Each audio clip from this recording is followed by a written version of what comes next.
A paz do Senhor, meus irmãos, sejam bem-vindos a mais uma aula da nossa querida Escola Bíblica Dominical. E dando aí o prosseguimento aos estudos do quarto trimestre de 2021, aqui na classe dos adolescentes. Nesse trimestre, estamos estudando aí o tema Vivendo em Sociedade, né? Estamos aí aprendendo princípios, né? Como um cristão deve aí viver em meio de uma sociedade tão corrupta, né? Tão perdida como nos dias que vivemos hoje. E hoje, meus queridos, vamos a estudar a lição de número 3, que tem como título Fazendo a Diferença na Sociedade. Fazer a diferença não é simplesmente ser conhecido como um evangélico. Fazer a diferença é ter aí a postura de um cristão que anda com Deus e que reflete esse andar nos seus relacionamentos. É isso que devemos fazer.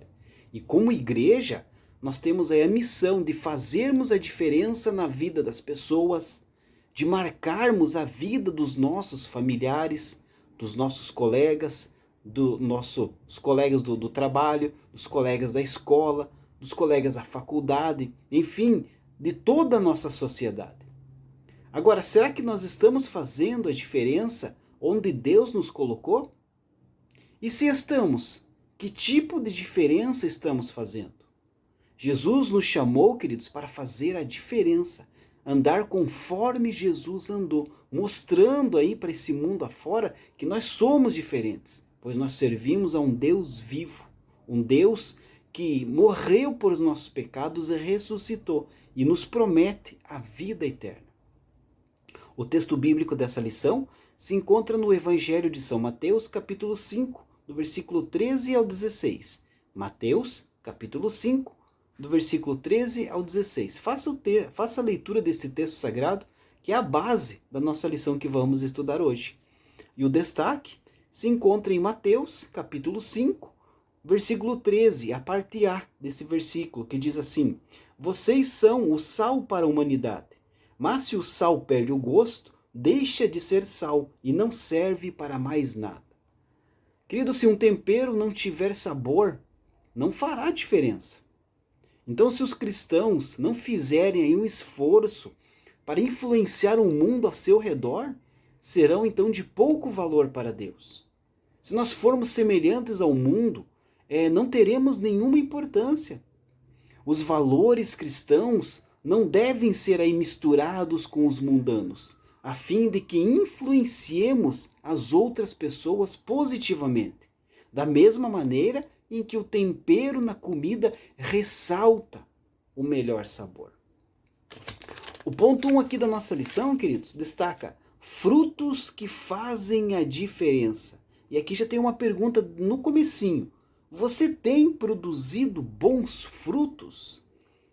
Queridos, como alguém que não te conhece sabe que você é um seguidor de Jesus? Pergunto para você. As pessoas não podem ver o seu coração. Elas também não são capazes de enxergar a sua fé. Porém, queridos, podem ver os resultados dela. Jesus disse: assim pelos seus frutos vocês os reconhecerão. Mateus 7,20. O único modo de alguém reconhecer se você é um cristão não é só por causa das palavras que você diz sobre Jesus, mas pelas evidências que podem ser vistas na sua vida, os frutos espirituais.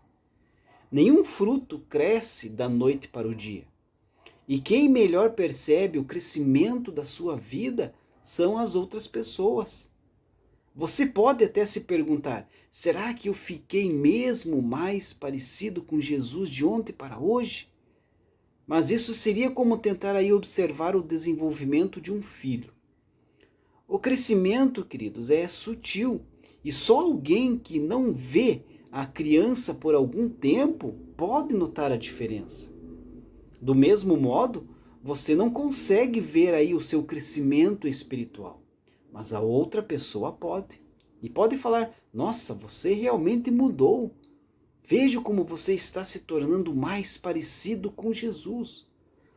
Os frutos do Espírito, queridos, são muito importantes, pois o próprio Jesus disse, vocês não me escolheram, mas eu os escolhi para irem e darem fruto, fruto que permaneça, a fim de que o Pai lhes conceda o que pedirem em meu nome. Ele te diz: quero que você frutifique. Desejo que a sua vida seja repleta de bons frutos. É isso que Jesus está falando. Mas afinal de contas, o que é esse fruto? Você sabe o que é esse fruto? Você se pergunta. O apóstolo Paulo responde. Ele disse: mas o fruto do Espírito é amor, alegria, paz, paciência, amabilidade, bondade, fidelidade, mansidão e domínio próprio. E contra essas coisas não há lei. Está lá em Gálatas. Carta de Paulo aos Gálatas, capítulo 5, versículo 22 e 23. Dá uma lida lá para você ver. Você começa, queridos, a dar frutos quando anda em comunhão com Deus, ficando próximo de Deus. O que você realmente precisa fazer a partir de hoje é então buscar o fruto do Espírito em sua vida, de maneira que as pessoas digam então: nossa, como você está diferente. Jesus realmente mudou a sua vida. Isso, queridos, é muito bom quando as pessoas chegam e falam isso para você. O segundo ponto aqui da lição, queridos, fala a respeito de gerados em Cristo. Em Jesus Cristo nos tornamos novas criaturas. O que quer dizer uma nova criatura? Se nós pararmos para olhar entre o homem natural, o homem espiritual, já estudamos sobre essa lição. O homem natural, ele anda e vive na futilidade, no desregramento dos valores éticos e entregue às paixões carnais.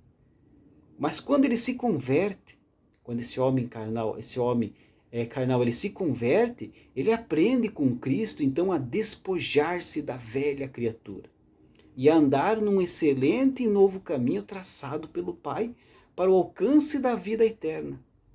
E o nosso dever, conforme asseverou o apóstolo Paulo em outras partes das Sagradas Escrituras, é resplandecermos como astros no mundo, como fontes luminosas.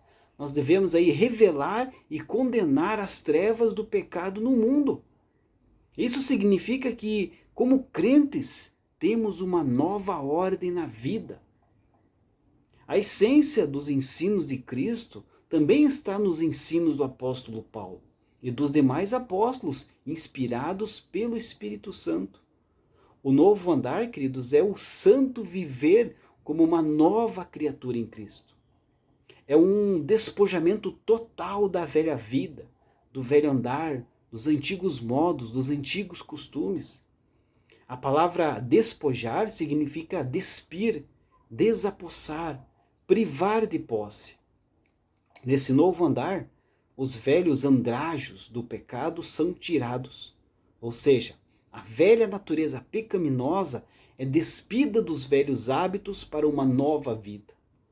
Práticas negativas do velho homem não fazem aí muita diferença entre o certo e o errado. Mas como novas criaturas em Cristo, às vezes praticamos aí coisas erradas que não aparecem em manchetes, mas que se constituem em pecados que afetam a nossa vida espiritual. Furtar nas arrecadações legais do governo, deixar de dar os dízimos e ofertas à casa de Deus, não fogem à responsabilidade de apropriação indébita. Outra prática negativa que não deve estar aí no cotidiano do crente, queridos, é o uso de palavras torpes. Mas o que é uma palavra torpe? É toda palavra impura, indecente, obscena, asquerosa, palavrão. A linguagem do novo homem em Cristo, queridos, deve ser pura, simples e sem malícia. Assim, você vai fazer a diferença no meio em que você está vivendo. Outro ponto aqui da lição, queridos, vem falar a respeito de sal e luz. Né? Mas o que é sal e luz? O que Jesus está falando aqui sobre sal e luz? Se você parar para analisar, o sal, ele é um conservante. Ele era o único produto ali que conservava, né, os alimentos na época de Jesus. Era o único que as pessoas, do dia de Jesus tinham para impedir que comida, especialmente carne, estragasse. Eles não tinham geladeira naquela época. É também um tempero, é claro, mas aqui pensamos principalmente em sua utilidade como conservante. É nisso que Jesus está falando. Conservar. Os cristãos, queridos, servem como conservadores neste mundo corrupto e pecaminoso. Deus preserva o mundo por conta dos cristãos. Ele teria poupado a cidade de Sodoma se houvesse apenas 10 pessoas justas ali. Agora ele preserva o mundo inteiro para que os cristãos possam servi-lo aqui.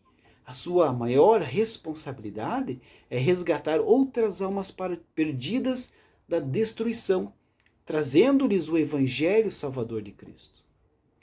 Mas um cristão que perde a sua fé é inútil para esse propósito. Ele então é como o sal que perdeu o seu sabor salgado. Tecnicamente, isso não pode acontecer com o sal hoje, mas pode acontecer com alguns dos sal impuros dos dias de Jesus. Tal substância não seria jogada em um campo, pois mataria a vegetação. Certamente não estava apto para comer e não poderia ser feito em forma. Nas estradas e caminhos, pelo menos aí não causaria danos, pois nada poderia crescer lá de qualquer maneira. Jesus também, queridos, é a luz do mundo. Jesus veio para vencer a escuridão do pecado, a maldade, a ignorância e a descrença. Os cristãos, então, são a luz do mundo, no sentido de que refletem a luz de Cristo, assim como a lua reflete a luz do sol. É a natureza da luz brilhar. Não existe luz que não brilhe, queridos. Isso seria impossível, como o calor frio ou água seca. Mas a luz pode ser coberta para que ninguém a veja. Jesus nos diz para não fazer isso. Ele nos diz para vivermos a nossa vida cristã de tal maneira que o mundo possa ver a diferença que Cristo faz em nós. Então, os incrédulos que sabem o que é certo e o que é errado serão compelidos a glorificar o nosso Pai Celestial pelo bem que Ele opera através de nós. Jesus não nos diz para mostrar as nossas boas obras ou para desfilar a nossa piedade como um fariseu. Em vez disso, Ele nos encoraja a viver a nossa fé, mesmo na presença dos ímpios. Enquanto tivermos em mente que queremos glorificar a Deus, saberemos como fazer isso. A diferença não estará nos atos exteriores, mas no coração que os produz. Queridos, tenham em mente que o cristianismo é sinônimo de uma vida que faz a diferença. Para isso que nós somos chamados.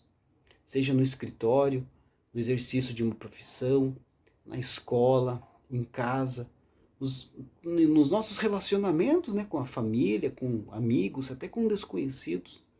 Nós fomos resgatados das trevas, da morte, do pecado, para sermos sal da terra, para preservarmos este mundo corrupto, para ser luz do mundo, refletir a luz de Cristo, num mundo que está escuro, perdido na escuridão, mas sendo tudo glória de Deus. E em que estado você se encontra neste momento? Há o desejo das coisas de cima em seu coração? A palavra de Cristo está abundando em sua vida? Tem perseverado aí em orações, velando com ações de graças? Ou você está vivendo o sobe e desce da vida religiosa, sem a verdadeira santificação? Busque a santificação. Faça a diferença neste mundo tenebroso, pois com toda certeza, essa é a vontade do Senhor para a sua vida. Deus abençoe a sua vida e até a próxima aula, se Deus assim permitir.